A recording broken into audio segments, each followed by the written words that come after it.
little bit about me. So like I said in the video, I grew up in Kealakekua, Hawaii.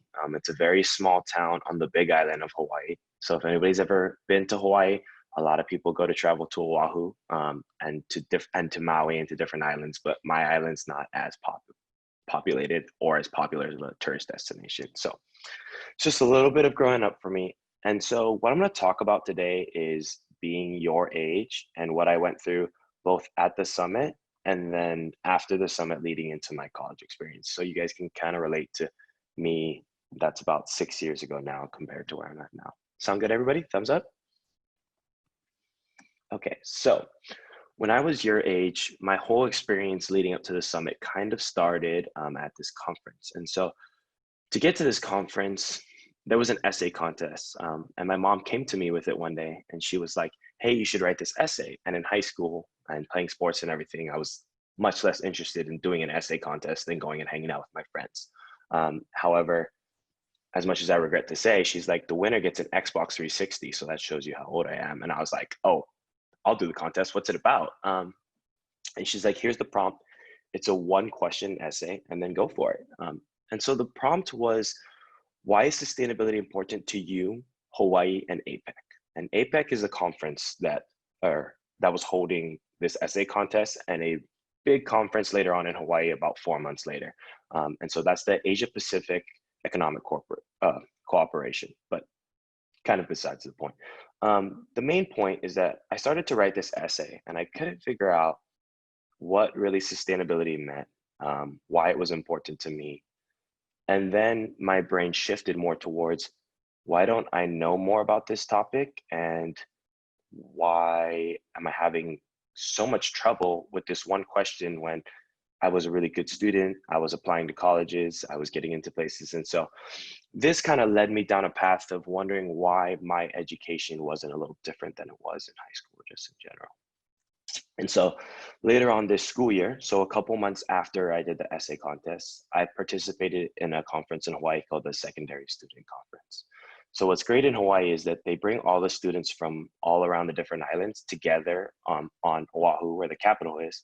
And that's where a lot of conferences like this go on, where students are able to collaborate, talk together, work together, and learn more about the issues on different islands and how they can bring them together.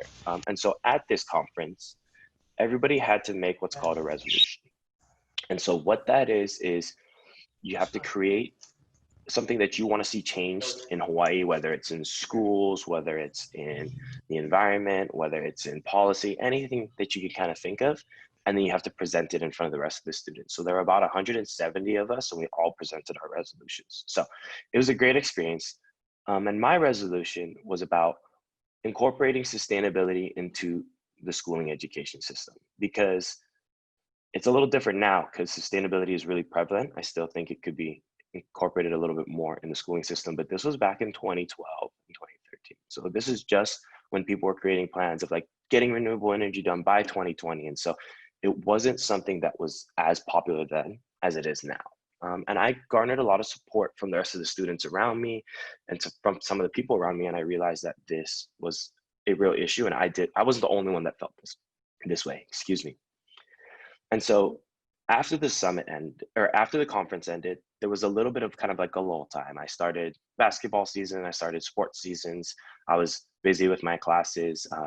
And so it kind of fell on the back burner for me a little bit until that summer. So every summer growing up, I worked it's called Kaiser Making Waves. And so it's a school garden network project where you go to elementary schools and you create school gardens for all the elementary kids. And I met someone there who nominated me to be one of the students at my first sustainability summit. And so this would be back in 2011. And so I didn't know what it was.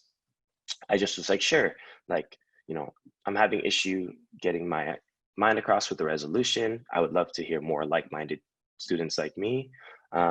And so I was like, all right, I'll do it. And so that summer, I participated in the summit, which then was on Martha's Vineyard. And so I went through the same process as you guys. I created my 5-year plan. I talked to more students like me if they thought the same way.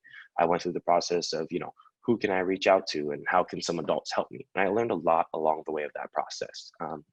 And so going then into my senior year, After I returned home from the summit, I realized that I needed more help and that I wanted to find a way to make sure that everybody knew that sustainability was important, because I realized that it wasn't just me. Because sometimes when you have ideas, you feel like, I have this idea and maybe people agree with me, maybe people don't, and so you become reluctant to share. That's how I felt at first. So after I connected with my mentor, who helped me with the garden project, she reached out to a representative, and his name was Denny Kaufman. And so he read my resolution and he really liked it. So I was in the middle of math class, and I got a call from the principal's office, and I was like, oh no, what do I do now? And so I went to the principal's office, and I was like, I was never a kid that got in trouble. And they were like, well, a representative's calling for you. And so I picked up the phone, and it was Denny Kaufman, and he was like, hey, Trevor, I saw your resolution. I think it looks really good.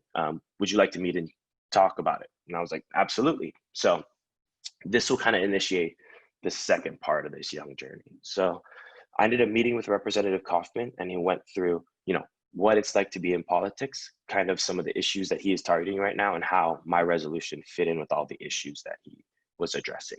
So because of this, he was like, I want to get this passed in our next quarter. So it's called Q3. And so with everything going, I had to fix up the resolution and get it as perfectly set up as it could. And then I gave it to him, and then he introduced it at small committees. So on my island, there were different small committees when it comes to certain issues and certain things that they would want to see passed. And it got a lot of support from a bunch of different representatives and different members of the community. And so because of this, Denny Kaufman then traveled to the state capitol in Honolulu, and he brought this up in front of a bigger audience of people. And so I actually want Jack to share really quickly something. And it's going to be a long list on the Hawaii State Capitol page. And the print's going to be small, but if you guys want to zoom in on your computer, you guys can follow along with the story as the lines go. Yeah, so you can just stay right there, Jack. And so I was ironically back in math class again, a couple of weeks later, waiting to hear back, seeing how things were going. And I was a little disappointed because we had just lost the state basketball championship. So I was not having a great week. And then he calls me again. He's like, hey, so everything's gone well on the Big Island. Everything goes well on Oahu. It sounds like we're going to hear your resolution, and we're going to hear it in front of both groups. And so what he meant by both groups is the House of Representatives and the Senate then wanted to hear more about the resolution. And so there were two committees that wanted to see my resolution. And so whenever you want to get something passed, the committee that is most related to it has to see a resolution. So one committee was on Ways and Means and Water, and then the other committee was on education. So both things that I was addressing in the policies that I wanted. And so this is like a long page, but you can kind of follow along on how it went. So essentially, I had to go to this organization called the Legislative Reference Bureau. What they do is they take everything that you wrote and they professionalize it into a document so that it can fit the form of a bill or another resolution, so that when it gets passed, it goes right into the Hawaii State Archives. And so they helped me complete that process. We got the official wording for that. And so there was two forms. One is called HCR 178. And so that was the House concurrent resolution. So the form for the House of Representatives. And the other one was called SDR 192. Excuse me. And so that form was for the Senate. And so each of those went to their respective meetings. And so they sent out an issue to me that was like, hey, we are going to be viewing your resolution on this date. So can you please provide testimonial? What testimonial is I had to get people around in my community or students or teachers to write up letters of testimony about why this is important and why they would like to see this implemented. Luckily, because we had been working on this for such time, I garnered a lot of different support, and I decided to go give my testimonial in person. So this would be about a month later from then. And so you'll see this is about 4/12/2013. So there was a public hearing on my resolution. And so I went in and then I gave my testimonial of why I think this is important, what I think is lacking in the education system, and why education just can't be strictly teach to test, because at this time it was pretty much strictly teach to test. There are certain things now that are different, and why there are things that need to be incorporated in sustainability, especially in Hawaii. Hawaii is a place that imports 85% of their food, that didn't have as much renewable energy as now at the time. And so I saw Hawaii as a beautiful place that was being underutilized and taken advantage of. And so after this process happened, both committees ended up passing the resolution forward. Excuse me. And so that's when it goes to an overall vote from the House of Representatives and the Senate. So in the House of, this brought me in a place that I was just waiting to hear back again. And so it probably took about 2 to 3 weeks. And so you guys can see at 4/24/2013, if you guys zoom in, this is when the voting happened. And so there was an amendment made to the resolution. So there was just one line in there that they wanted to see amended, and then it got transferred to the House. And so it got approved, and then it got adopted in its final form, and it got adopted in the House as well. So that's where it then goes through a process called conference, where they bring both of the resolutions together if each side made any amendments. And then that's where, if you go to the top of the page and you see HCR 178, HD1, SD1, that was a final version of it. And then after that, it just gets a nice little sign from the governor of Hawaii. And now it's something that's incorporated into the Hawaii State Archives, and hopefully something that we see implemented over time, because this is now essentially a part of the bill and resolution process in Hawaii. So this experience was, one, great because I got to accomplish my goal, and two, I got to learn a lot about the legislative process and politics and how everything works within your government. And so it led me to want to make some change on that level. And so I'll talk about that a little bit more in a bit. But so this is now leading to the end of my senior year, and I was lucky to get the resolution passed, and my senior project was to create a new garden at my high school. So I mentioned this in some of our small groups, but I was also able to complete a garden at my high school, which had, I think, 8 different plants, from carrots, peas, purple lettuce, eggplants, carrots, peas, squash, and a couple of other things. And so this is why sustainability became really important to me in Hawaii. And a teacher reached out to me recently to say that they were able to amend some things in curriculum to include some issues. And that was great to me, because now we're finally seeing some of the fruits of the labor of the past today. So I'm actually going to have Jack share a second document. I know it's kind of a lot to read. This is the official version of the resolution. So I'm going to be a little more quiet, and I'm going to let everybody read this for a second so they can see. But the top thing is, so this was the goal of the resolution/bill. And so it's requesting the Board of Education to incorporate sustainability education into the science curriculum of public schools. So there had been a board policy that was created in 1992, if I'm not mistaken. It was called the Board of Education Policy 6710. What this policy was addressing is that schools needed to incorporate sustainability on some front. And so what a lot of schools were doing to appease that policy, and many schools don't, but even then, to appease this policy, it was that they were putting solar panels on their schools, and we're like, great, whereas they weren't ever incorporating sustainable education on a basic level of public schools, K through 12. So that is what I essentially am asking for, and you guys can read this because this is the official document. Awesome. So I'm going to be slowly moving on. So if anybody, I know it's a lot. So if you guys want to read about it and you guys are interested in reading about it, you guys can continue reading by clicking the link in the chat. And then Jack, can you take this down?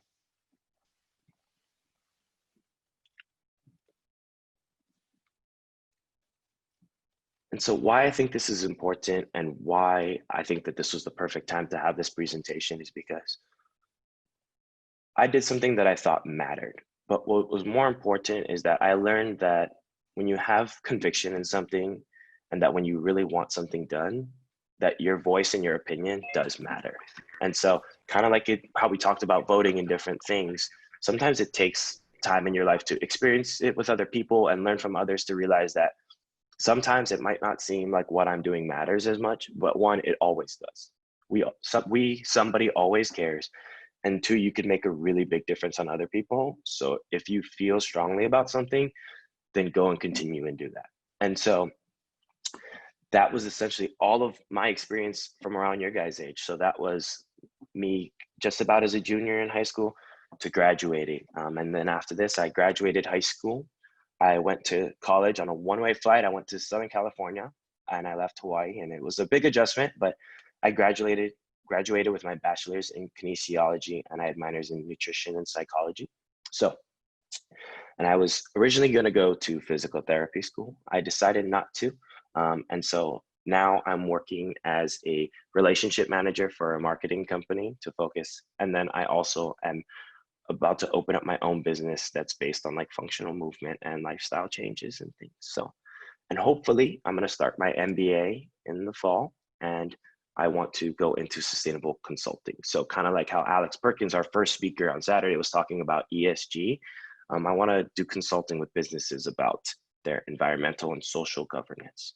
So that is, that is essentially all I have for you guys today. You guys can ask me any questions about the process, life in general, but I just wanted to share with you guys that experience, and that always speak up. And if you want to do something, just go for it, because you'll never know if not. Hey, Trevor, that was awesome. Your face just faded, but I know you're there. And could you share about how we've taken for the last 9 years your vision for sustainability, to bring it to children for free all over the world, thanks to Sustainability is Fun and Sustain WDN?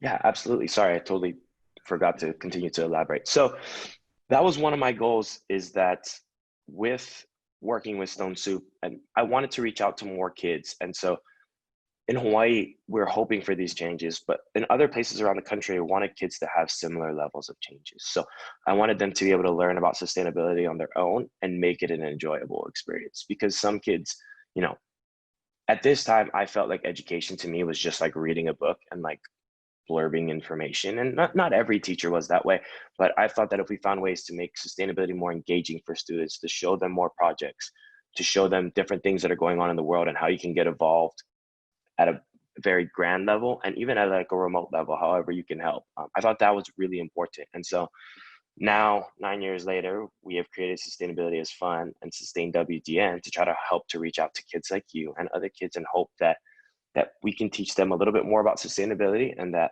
they'll want to take that and either find a career in it or make an impact in their life in some way. So I'm very happy to be here far after the point that I started. And so if anybody has a couple questions before we end, that's it.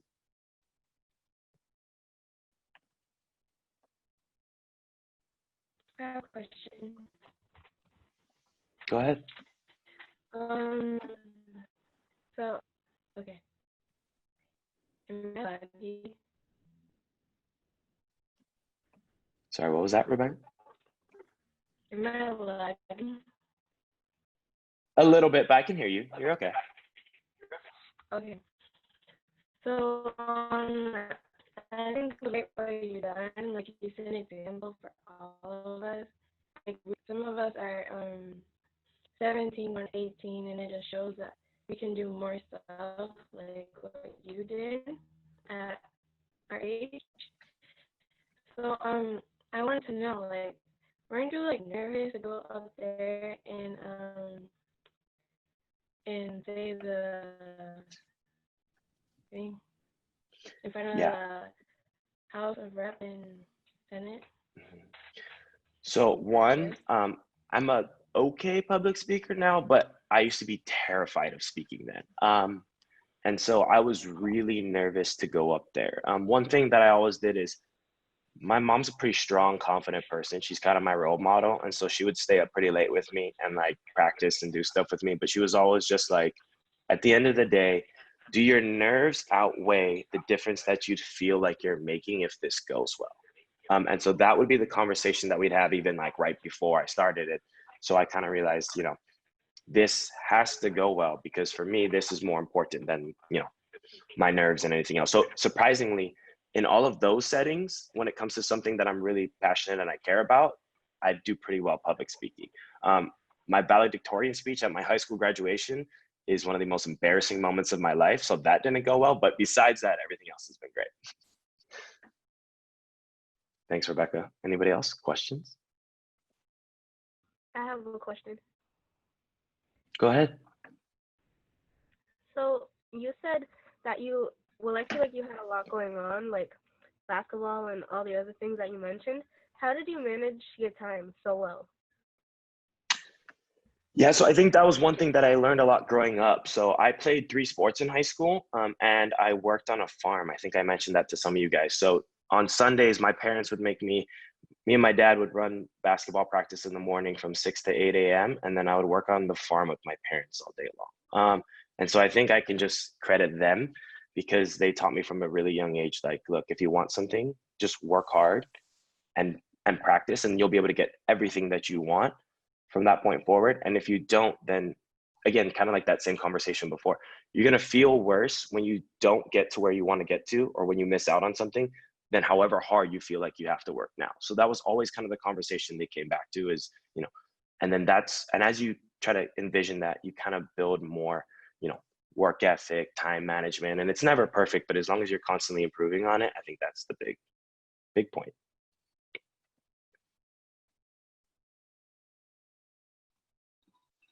So I have 2 questions. So my questions are that, were there any challenges along the way? And I know that like you were such like a junior and stuff, and I feel like I haven't really done much like at my age, but you did so much. Did you feel like accomplished doing that at such a young age? Mm-hmm.